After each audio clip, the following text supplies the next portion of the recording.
Okay, Aldo, here's my video. Are you ready? So we got married about 14 months ago, right? And Aldo and I had like the best time. The best time. We did fun things together. We used to go to BB King's. We used to walk the beach. We went up to Farm Sanctuary. We did not some, we did a lot of outreach work together. We had some amazing times, did we not? Yeah. Okay. And then Aldo hurt his back in the winter. Well, first the prostate. Oh, okay, right. So then there was a prostate scare, which happened maybe 2 months after we got married. So there was a prostate scare, which turned out really to be nothing. And then Aldo hurt his back Aldo was it January, December of 2015. He hurt his back and then was given Vicodin or something like that. Painkillers, which kind of, I feel, woke the monster from within.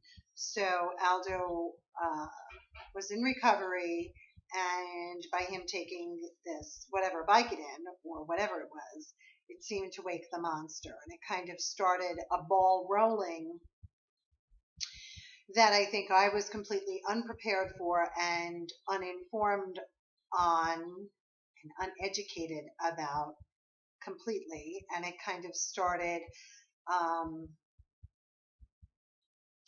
over medicating, sporadic drinking and driving, drinking Benadryl and psych meds and driving.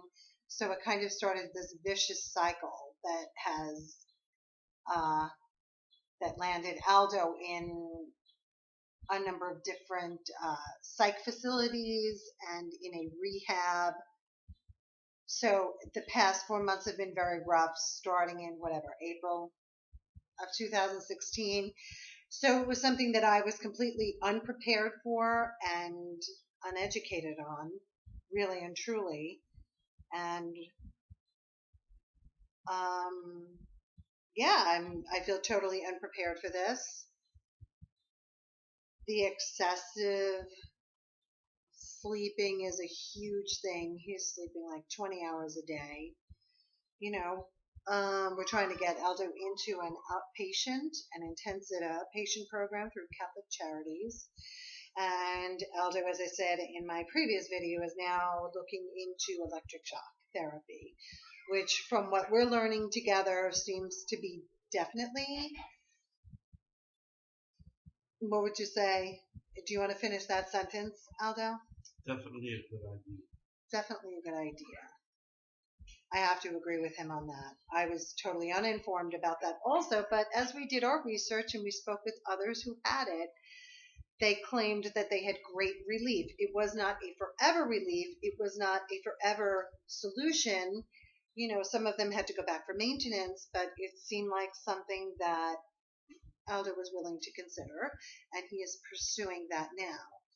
So hopefully, as we move forward in the next couple of weeks, getting into an intensive outpatient and, knock on wood, we get this electric shock therapy, which I'm very, very, very hopeful about.